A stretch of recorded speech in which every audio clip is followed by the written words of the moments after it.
俺の財宝か？欲しけりゃくれてやる。探せ。この世のすべてをそこに置いてきた。Nakama, balik lagi di podcast Romance Down bersama gue Reno Frianus, Kapten dari Bajak Laut Noise. Ini gue jauh-jauh masuk ke dunia per-YouTuber. Ini ada Mr. K dari Animania. Halo Mr. K. Yes. Halo Mas Arya. Wah, thanks lah diundang di sini. Aku juga gak nyangka bakal ada di Noise Romance Down yang terkenal ini. Waduh. Padahal kan aku cuma fans One Piece biasa gitu loh. Kok bisa-bisanya masuk di sini? Ini kan ibaratnya Romance Down itu banyak orang-orang ternama di sini, misal Bang Uus, Kevin Anggara. Wah, aduh, banyak lah. Berarti Nakama senang sama teori-teori Mr. K nih. Yang paling sering lu bahas di YouTube, ada nggak teori yang paling gila dan paling banyak di view sama penonton, sama viewer lu? Salah satunya apa? Salah satunya ya mungkin teori itu Otama bakal jadi next Nakama. Wah, ini. Waduh, ini bisa mengacu perdebatan. Bahkan saya sendiri pun tidak setuju Otama masuk. Kata Oda kan, kalau perang Marineford itu bagaikan taman bermain saja kan. Jadi kalau kita nagih ucapan Oda, kalau ibaratnya perang Marineford cuma ngorbanin Shirohige sama Ace sama beberapa mungkin orang-orang gak dikenal, ya kita fokus ke orang terkenalnya aja lah, yang dikenal lah, Ace sama Shirohige doang kan. Berarti kan kalau mau ngunggulin perang Marineford, ya Wano harus lebih dari itu toh. Gitu. Bener. Wajib. Benar-benar. Bukan hanya itu saja, wajib. Ini loh yang di chapter 1000 ini aku nantikan. Apakah Oda Sensei bakal ngungkapin karakter baru atau ada sesuatu kejutan yang lain? Tapi aku kok feelingnya itu malah karakter baru gitu loh. Yang Lurking Legend itu loh, yang katanya Oda akan ada legenda. Legendanya kan sampai sekarang belum ada gitu.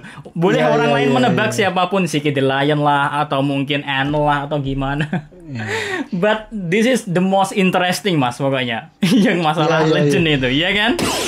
Ini belum ada yang mati aja, serunya ini udah melebihi Marineford. Ini kan belum ada yang mati, tapi level keseruannya tuh meningkat terus nih. Okiku ingat kepotong itu ekspresi itu trending di Twitter di berbagai negara loh mas. Gokil sih itu. Okiku lengannya kepotong, bener-bener satu lengan kepotong, ngeri sih itu.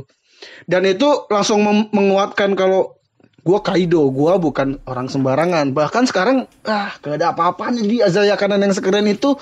Dihadapkan seorang Yonko yang luar biasa seperti Kaido, kayak anjing, ternyata Kaido sekuat itu ya.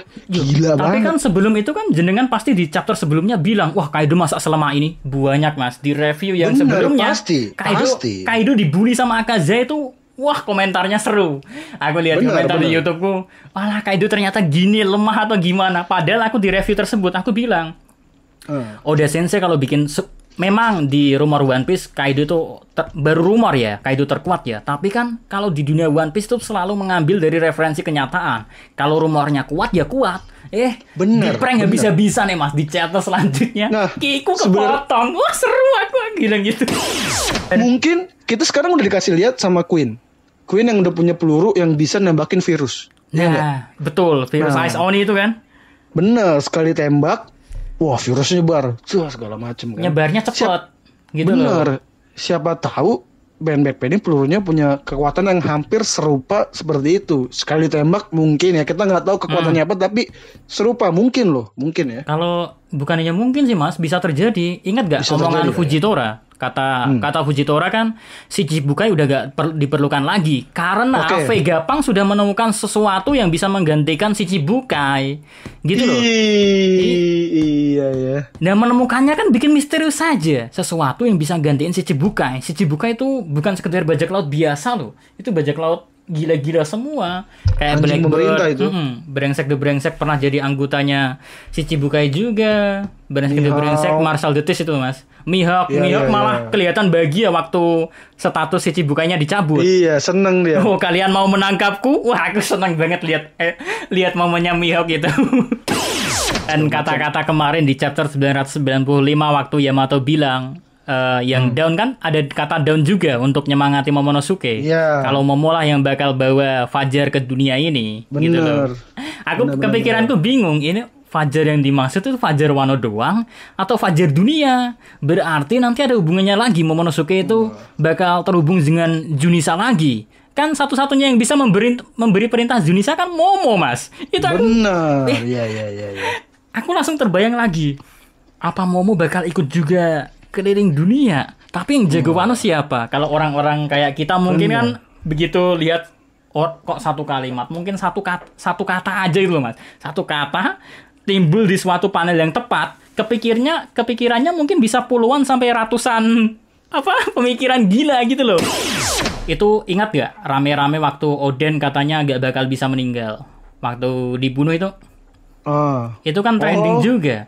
Ada yang bilang Oden masih hidup lah, Oden jadi kalau Oden masih hidup ya gue pernah dengar. Green Bull Oden atau gimana? Iya. Itu gue sih tidak percaya sih. Dan ibaratnya gini lah, Oda Sensei udah ngenalin Oden dengan spektakuler, dikenalin dari awal kehidupannya dari bayi sampai dewasa, terus mati dengan ibaratnya epic, kok malah dihidupin lagi itu buat apa gitu loh.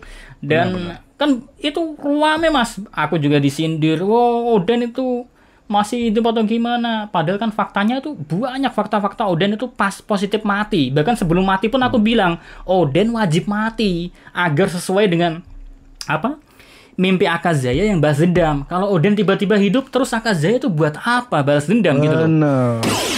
Gini, para fans itu lupa, Mas. Mereka kan kadang lihatnya cuma seru-serunya doang, padahal Oda Sensei. Jujur lah, aku paling amazing itu One Piece ini, chapter 1 sampai 996. Itu selalu terhubung antara satu dengan yang lainnya. Gak mungkin ada suatu hal yang ibaratnya gak bakal dijelasin Oda Sensei. Pernah di podcastnya Mas Fran saja aku bilang, One Piece ketika tamat mungkin akan jadi satu-satunya manga yang gak bakal ada plot hole. Walaupun gini lah, walaupun tamatnya One Piece nantinya di manga ya, misal ada plot hole lain, misal kayak Poneglyph itu sebenarnya dibuat untuk tujuannya sebenarnya itu apa, kayak gimana, di manga tamat tapi gak dijelasin. Pasti udah Sensei jelasinnya entah di databook, entah di SBS, entah di wawancara. Karena eman-eman gitu loh, Mas. Kita ngikutin One Piece sudah puluhan tahun kan. Ya, betul. Gak mungkin kan kita masih penasaran, harus dibikin penasaran lagi tentang siapa ibu Luffy lah, atau mungkin silsilah keluarga Dragon ke Garp itu gimana? Kenapa kok Garp bikin anaknya namanya Dragon? Ini apa maksudnya? Terus Dragon kok kapalnya naga? Ini apa maksudnya gitu loh? Iya. Kamu ngerasa aneh gak? Garp monkey di Garp. Kok langsung nyabang ke monkey di Dragon? Nah, gitu kalau gua kadang gini. Kadang benar, setuju tidak ada plot hole di One Piece, setuju, karena Oda Sensei pasti akan menjelaskan sebaik-baiknya, betul, sejelas-jelasnya. Seperti Poneglyph kenapa dibuat kan udah mulai terkuak yang buat itu. Wah, mulai satu persatu. Yang buat itu orang Kozuki segala macam. Tapi kadang mungkin kalaupun ada yang bilang wah ini kok nggak dijelasin, karena memang seharusnya tidak dijelasin. Kayak misalkan kenapa Garp namain anaknya Dragon, kayaknya ya udah dia pengen ngasih nama Dragon aja kayaknya ya. Kayaknya ada hal-hal yang tidak harus dipertanyakan, seperti betul. Dragon itu buat apa? Terus sama Nami itu ibunya siapa? Kayaknya kalau buat gue pribadi, gue tidak peduli ibunya Nami itu siapa, karena Belmer udah sosok ibu yang luar biasa. Wah, betul. Karena ini Wano ini udah dark banget dari awal, udah makan buah smile yang basi, terus negaranya miskin, Otama makan itu udah kayak terlalu Otama terjun anak kecil loh, umur 8 tahun kok terjun di sini itu loh. Terjun di Onigashima itu udah bikin Wedian ini udah Sensei mau gimana sih ngaturnya. Anak kecil loh kan, walaupun aku dukung Otama sih, cuma kan di pikiran kadang apa gak terlalu mesakno anak kecil kok dikasih ke kandang macan gitu loh. Ini kandang macan loh, Mas, semuanya loh, ya kan. Iya. Ya udah nakama, sampai ketemu minggu depan dengan nakama yang berbeda. Gue Reno Frianus dan Mr. K pamit dulu. Siap. Dadah semua. Dadah.